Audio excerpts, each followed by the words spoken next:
What is going on, everyone? It is Michelle URL here with Untwisting the Game Crypto, and we are back for another microdosing sovereign episode. So today we're specifically talking about RBTC, but first let me shout out Sovryn Matt on Twitter. Thank you for the shout out. I'm shouting you out for shouting me out. I appreciate that. I also want to take a moment to go back over the intention of this series.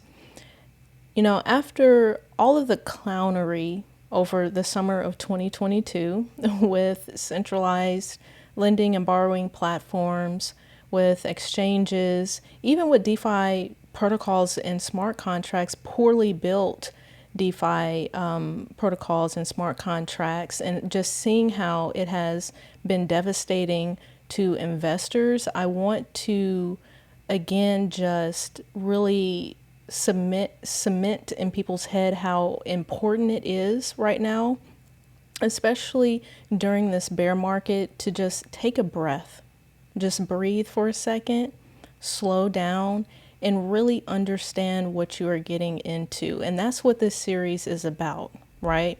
We are going to hold each other's hands and we are going to get through this information inch by inch, bit by bit, even if that means we are 200 episodes later and still trying to understand what is going on here, right?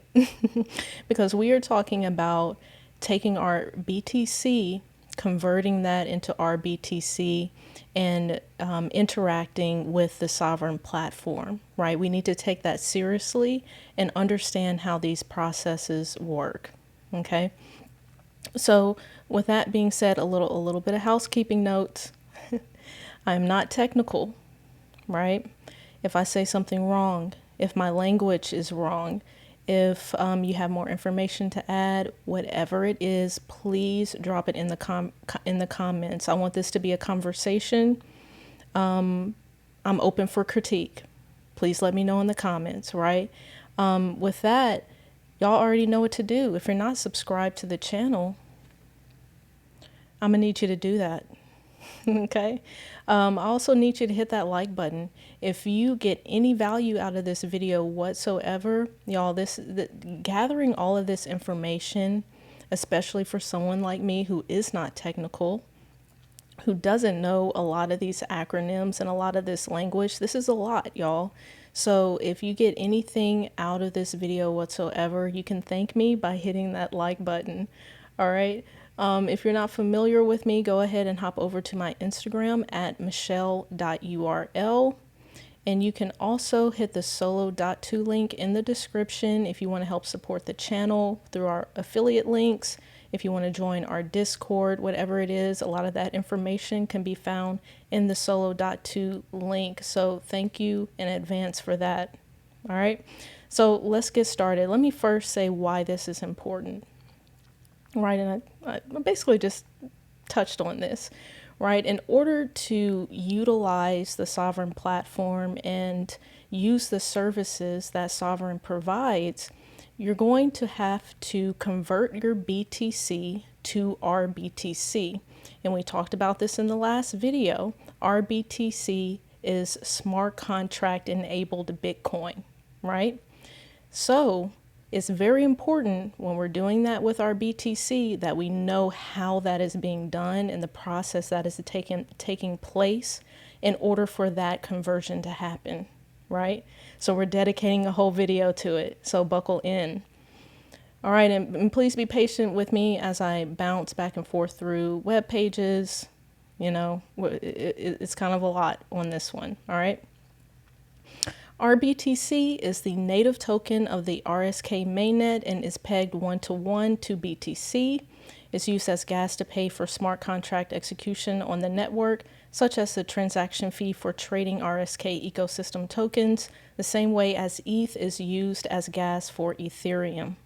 Okay, and on this web page, and all of this will be linked in the description, there's a lot of information in here that we should get familiar with, including where you can get RBTC, wallets that support RBTC, what exchanges have RBTC listed, and more importantly, this converting BTC to RBTC and back again, right? How does this work? Right? So if we're, converting our BTC to this smart BTC, how do we get our BTC back? Right? Let's talk about that more. So let's just go ahead and read all of this because all of this is important information. Is RSK centralized, federated, or decentralized? The RSK blockchain is highly decentralized. RSK is merge mined with Bitcoin and has a hash power that is second only to Bitcoin. As such, we believe it to be the most secure and censorship resistant smart contract platform and the second most secure blockchain platform. The conversion between Bitcoin BTC and Smart Bitcoin RBTC is accomplished through a two-way peg mechanism. This two-way peg was bootstrapped using a federation of nodes managing a Bitcoin multi-signature. However, RSK has transitioned its federation to a PowPeg. So just a little bit more on this federation. If we go back over here to the white paper, right now we're on the RSK website, which is the most updated information. But if we go back over here to the white paper, there's a lot more information on this federation. Okay, and just quickly here it says, as of January 2019, the RSK Federation is comprised of 15 well-known and highly secure notaries. Okay, so if you want to know a little bit more about that, go to the white paper. But let's continue here. A PowPeg is a multi-signature management system where participants' nodes have no direct access or control over private keys. Keys are controlled by tamper-proof HSMs. What is HSMs? I have an answer for you. Hardware Security Modules, or HSMs, are specialized computing devices designed to securely store and use cryptographic keys. Okay. These HSMs internally run lightweight RSK nodes which obey commands originating from an RSK smart contract called the bridge that orchestrate pegouts. Only when such commands are confirmed by thousands of blocks produced by the mining network does the HSM proceed to sign peg out requests. The PowPeg is a new security protection layered on top of the previous federation. It's unique in the crypto ecosystem and radically reduces the attack surface for the most frequent security breaches. The RSK community has collectively decided on a strategy for increasing the security of the peg based on defense in depth, adding more security layers on top of existing ones, protecting the system from the failure of any of them. The ultimate goal is the complete decentralization of the peg. So let's go a little bit deeper into this, okay? And here we're on we're looking at security model information. In practice, when BTC is exchanged for RBTC, no currency is transferred between blockchains in a single transaction. The transfer operation is split into two transactions. In the first, some BTCs are locked in Bitcoin, and in the second, the same amount of RBTC is unlocked in RSK. The whole process is called peg-in. When RBTC needs to be converted back into BTC, the reverse process occurs. The RBTC gets locked again in RSK and the same amount of BTC is unlocked in Bitcoin. The process is called peg out. Fully trust minimized and third-party free two-way pegs can be created if two platforms have Turing-complete smart contracts. But since Bitcoin currently does not support Turing-complete smart contracts nor native opcodes to validate external SPV proofs, part of the two-way peg system in RSK relies on an autonomous system called PowPeg. Now let's go back to RSPV proofs. Let's make sure we know what that means. Simple payment verification. usually abbreviated to SPV, is a system outlined in the original Bitcoin white paper that enables light clients, while it's running on low-end systems, to verify that a transaction has been included in Bitcoin and therefore a payment has been made. Okay, so we should be familiar with that. Let's read that sentence one more time.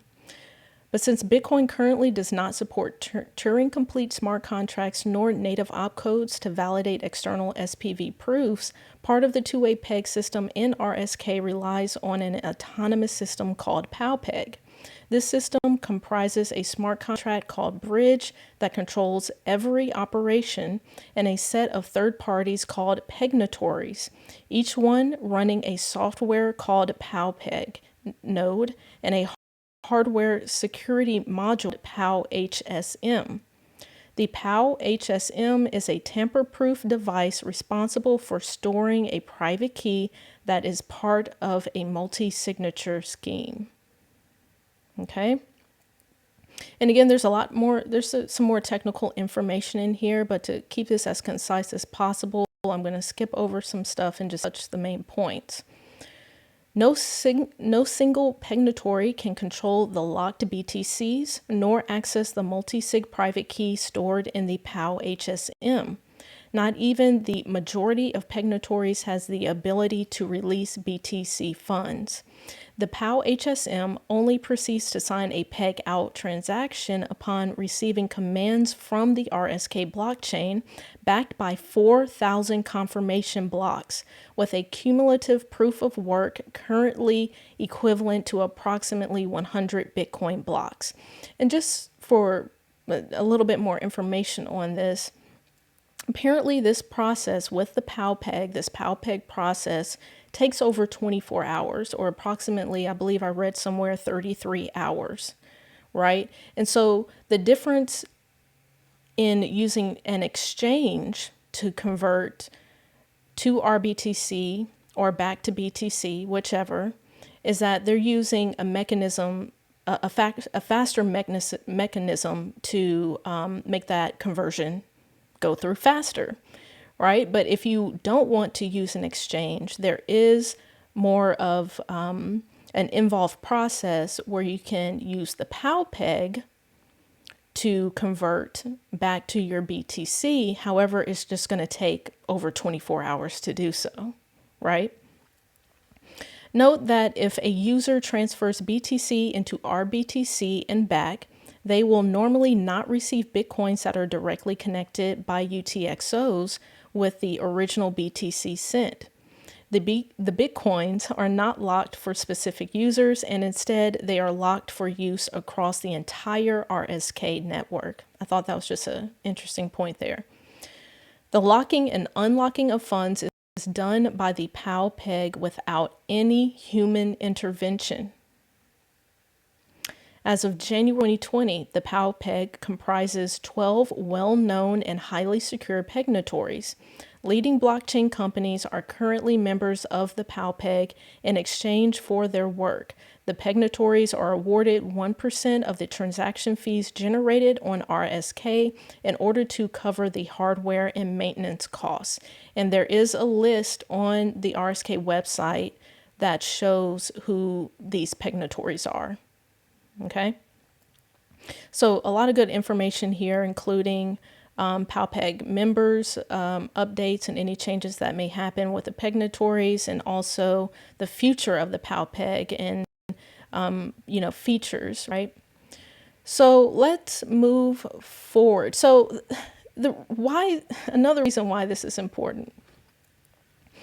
If we're sending our BTC to rootstock, right? Which that conversion is happening where we're getting RBTC, smart RBTC. We also need to know how to get back, right? And let me tell you, let's go over here to the DApp. And I have some things blurred out on here. That's why this looks like this. I've been playing around with Sovryn and I've really been enjoying it, right? So getting this RBTC, converting your BTC to RBTC is insanely easy. I was astonished how easy the process was. So well done, Sovryn, well done. But if I am making that conversion to BTC, from BTC to RBTC, I think it's pretty important that we know how to make the conversion from RBTC back to BTC, right? Whether that's through an exchange or through this PowPeg process. So I do want to share that there's many ways to peg out of RBTC back into BTC, right? So here we are in the Sovryn Wiki. Again, plenty of information on how to do that. If we go over here to the Sovryn Reddit, plenty of information and conversations happening over pegging in and pegging out. And then we also have a video here about the RSK PowPeg, and again, how to peg out back into BTC through the PowPeg process. Right? And y'all, that's all I have for you today. Again, I just want to say how important it is that we know how these things are happening. It's really easy for us to kind of get lost in the sauce and get too comfortable, and we start sending BTC here and then it's there and all this kind of stuff. We need to know how this stuff is happening, right? Even if we're not technical, we can at least do that additional research to at least try to understand how they're pulling this stuff off. Right. And so with that, y'all, if this helped you, please, again, hit that like button, subscribe to the channel, hit that solo.to link in the description to connect with us further, and we will see you in the next video.